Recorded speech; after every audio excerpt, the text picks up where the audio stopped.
This week on My Global Adventure. We were like attacked by a lion last night.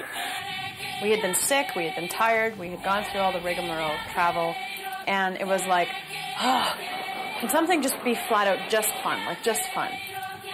And hallelujah, out came Tanzania, and which, oh, it was just fun.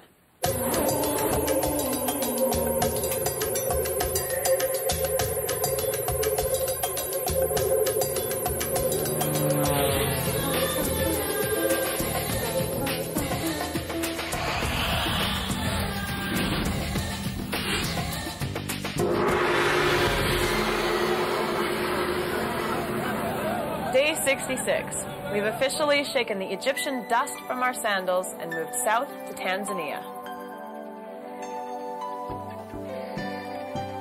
After a week of having to doubt the honesty of almost everyone around us, Tanzania is a refreshing change. It is truly beautiful, particularly here at the edge of the Ngorongoro crater. This crater used to be a volcano, even taller than Kilimanjaro, and it collapsed. That's the theory, anyway. Now it's this big giant crater. Right now we're setting up camp not far from the crater. This is the first stop in an adventure chosen specifically for us by the My Global Adventure web audience.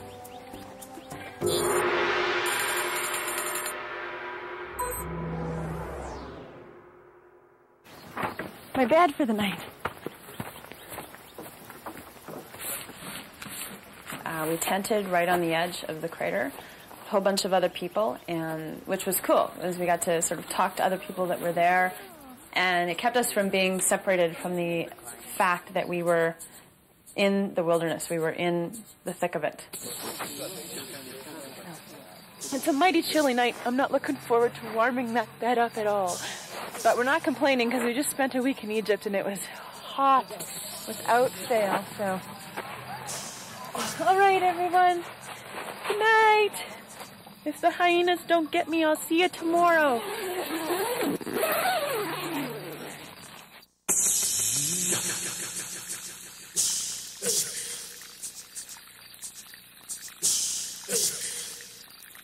And the mist is so thick, you get wet. After a hearty breakfast, our guide Umroso is taking us on a safari into the Ngorongoro crater itself. This is Vienna sausage. Oh.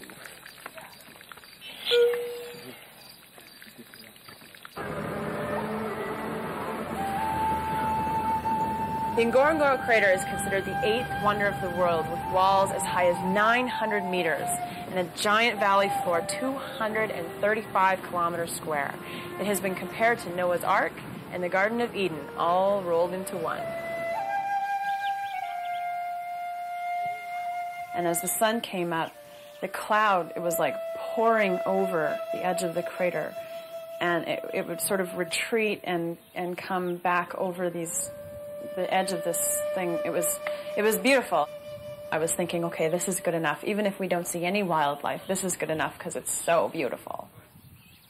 We drove into the Ngorongoro crater, and we were there a minute or two, and we came around a corner. There was an elephant, like right beside us, and it was so close. I really didn't think that we would get that close to anything. And it sort of set the mood for the rest of the day, because it turned me into a 5-year-old kid. It's a big giant ephalon.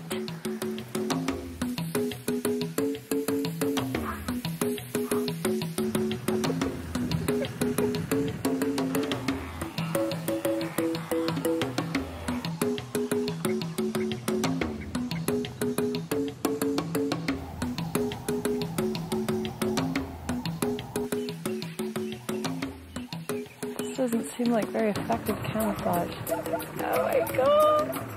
I don't know why they're so my favorite. They're just awesome. Like, what on earth was Mother Nature thinking? I don't know why they're my favorite, and I don't know why I was so excited to see them. But I just was. And there they are, live and in the wild. And they're every bit as cool as I thought they would be. I swear I am like a kid at Christmas, pointing and oh my goshing all over the place. Umroso has been a guide for 10 years, and I'm sure he's seen it all, but even he can't help giggling at me.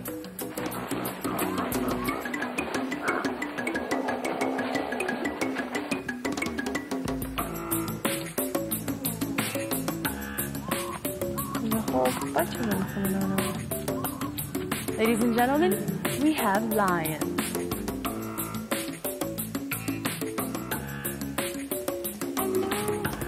Wow, I'm more than a little nervous right now. We ate already, thanks. Won't they get mad that we're getting near their food? Hey, what does Simba mean? It means lion? Oh, well. Wasn't Disney invented there? The day that we spent at Ngorongoro Crater, I felt like I was allowed to be 6 and just have fun and just be overwhelmed and excited and awed by the world, by this planet and everything that lives in it. That's awesome. Egypt was so hard on everybody anyway. We had been sick, we had been tired, we had gone through all the rigmarole of travel, and it was like, oh, can something just be flat out just fun, like just fun? And hallelujah, out came Tanzania, and which, oh, it was just fun.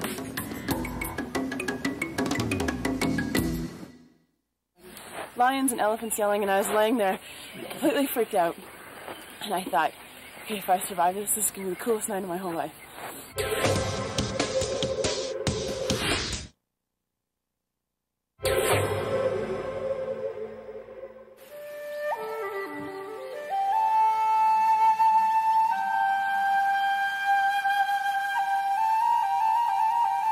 Last night we pitched our tents in the middle of Tarangire National Park.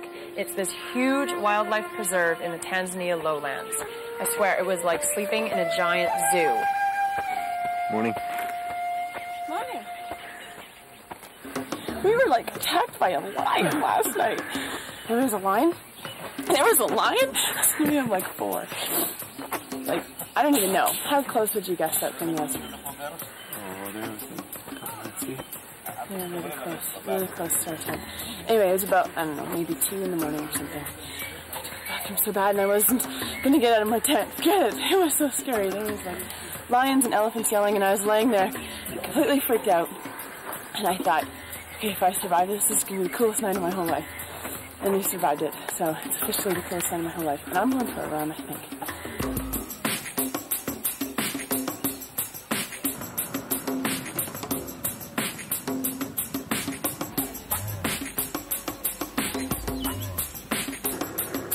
Anything that was going to follow the Ngorongoro crater was going to have to be pretty spectacular.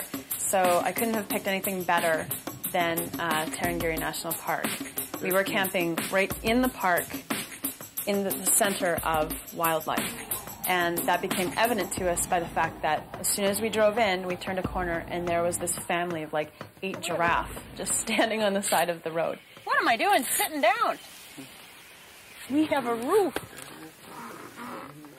Oh.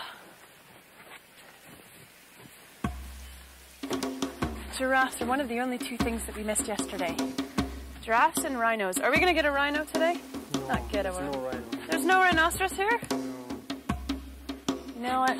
We're just going to have to go back to Africa then.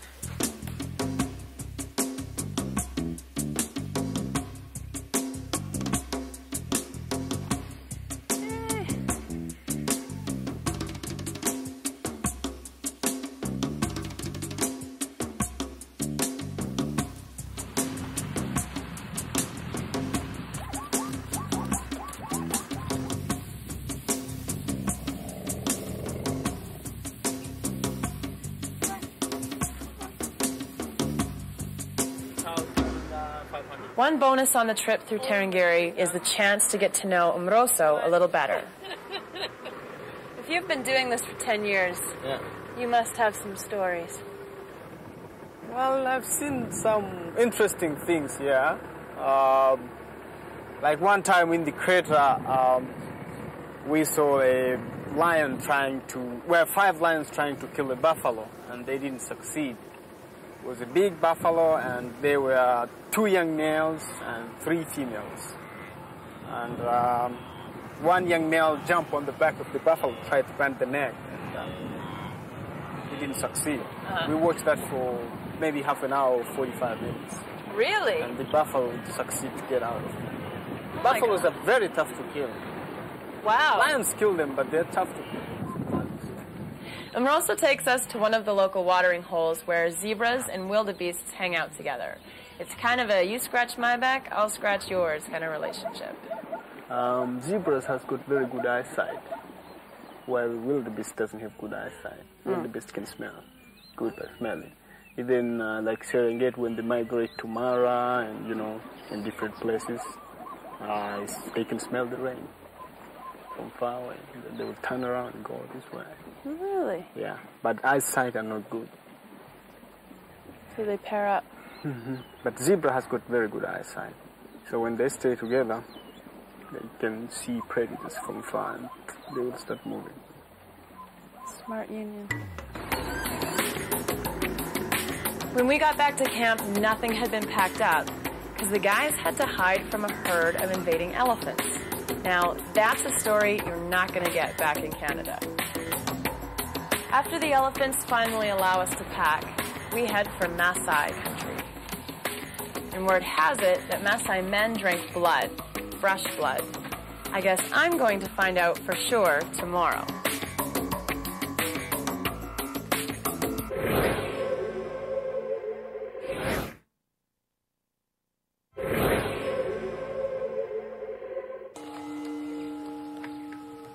Do you ever get that feeling you're being watched?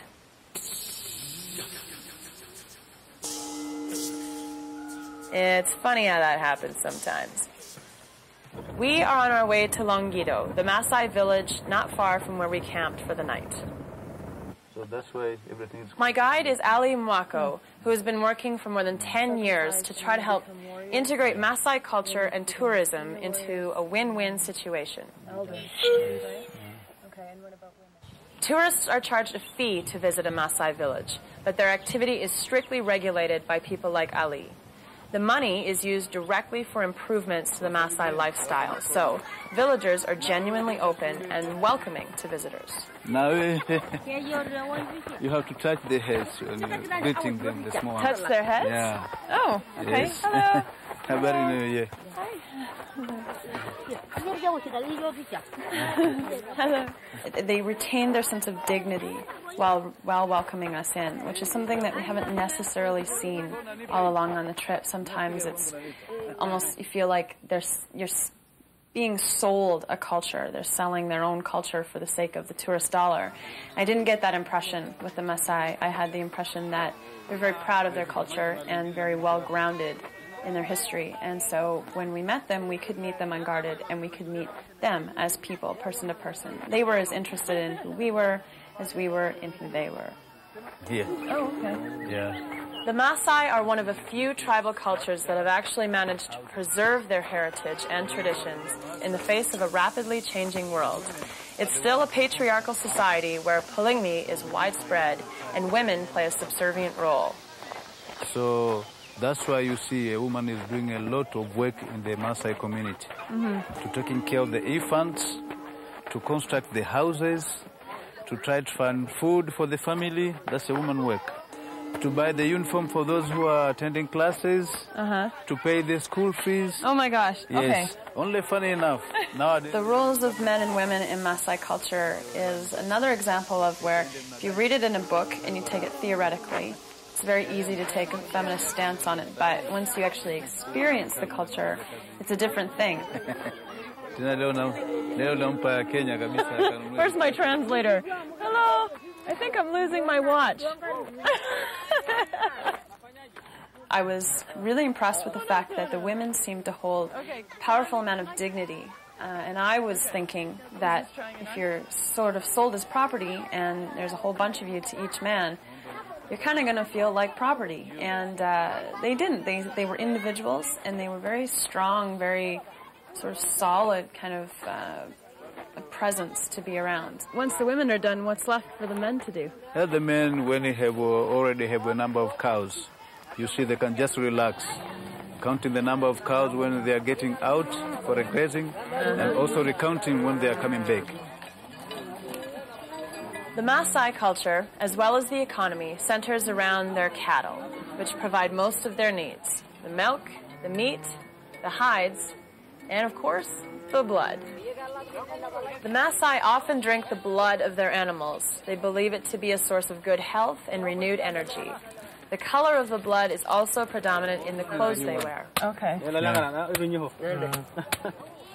Maasai men are very well cared for throughout their lives. Each man can have as many wives as he likes, and I'm told that some even lose track of how many children they have. So this is going to be your husband today.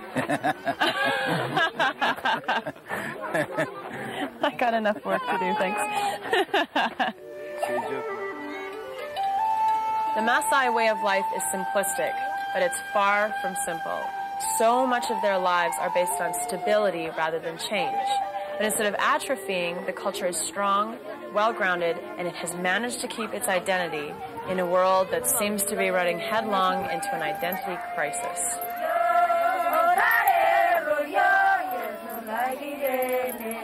There are always two sides to every story. With the Maasai, they had such an incredible strength of character, and they were so grounded in their culture, and it made for them having a real sense of who they were. I've always wanted to grasp change to the point where I'm not really connected to my culture or my history or my background, and consequently I don't have a very good idea of who I am, and I'm certainly not very well grounded in the idea that I have. With Maasai, you're born into something, you stay with something the whole way. Seeing that the Maasai held on to that, and seeing that what made them so solid is what I so easily threw away, made me stop and think about what it was I was throwing away and why. Mama Anna, you're a brave woman. I haven't showered in 5 days. Mama Anna was so joyful and so bubbling over with joy. I thought, this lady has got to be a hoax. This has got to be because we're paying her well or something. I don't know that anyone can be this happy. I'll wear the kanga, but I'm not dancing.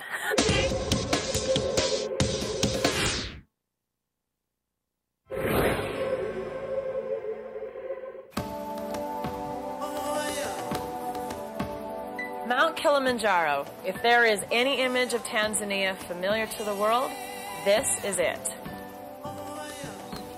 Tanzania's second highest mountain is Mount Meru. It's often overlooked, but its slopes are home to a very special program and a very special woman. About 1,500 meters above sea level is the village of Mulala. Most of the villagers are subsistence farmers who grow coffee, bananas, and other fruits and vegetables. One particular resident has built a reputation for making cheese. Her husband Ishmael is kind enough to take me on a tour. This is where they make the cheese. Right there? Ishmael's wife, known to the locals as Mama Anna, makes traditional handmade cheese she sells in the area and to visitors. Up to 65. She's also a driving force behind the Agape Group, a community of women who support each other's economic activities. It's all part of Mulala's own multicultural tourism project. Asante sana. Mama Anna was so joyful and so bubbling over with joy. I thought, this lady has got to be a hoax. This has got to be because we're paying her well or something. I don't know that anyone can be this happy. Wow. She really, really was that happy. And she really genuinely offered the love that she had to us. And I thought, that is something I'm going to remember forever. Oh, that looks so good. Bread making is another of many homegrown projects supported by the group. Kitchens don't have electricity here, so cooking is actually powered by methane gas from cow manure. Now that is what I call recycling. Profits from the Agape Center go directly back to the community to help build things like classrooms and hospital dispensaries. There's no fluff here, folks. This group is the real thing. Did you know that Ishmael and Mama Anna have been married for 26 years? Look at how happy they still are.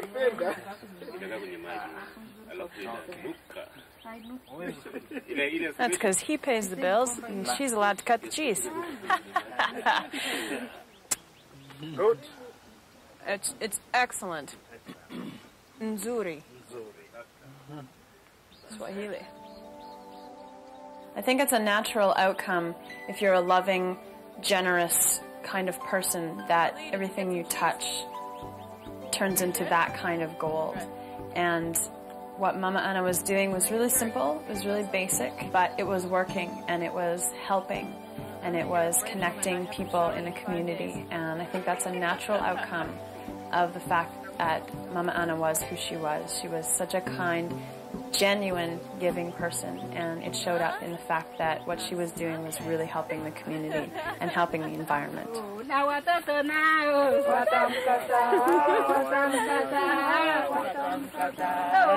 I think Tanzania gave me an opportunity to stop focusing on me so much and on my interaction with other people or other cultures, or the intensity that had come from some of the other cultures that we had come into. I had a chance to really see the planet, a beautiful ecological part of the planet that I had never seen before, and to appreciate it with like a childlike admiration for, oh my gosh, how beautiful is this country, how beautiful is this planet. It made me a lot more conscientious about what I overlook and what I use too much of and what I'm gonna pay a little bit more attention to from now on. Coming up on My Global Adventure. All right, now you're all in jail. And he went through so much that they have every right in the world to be bitter and angry and vindictive about, but they're not.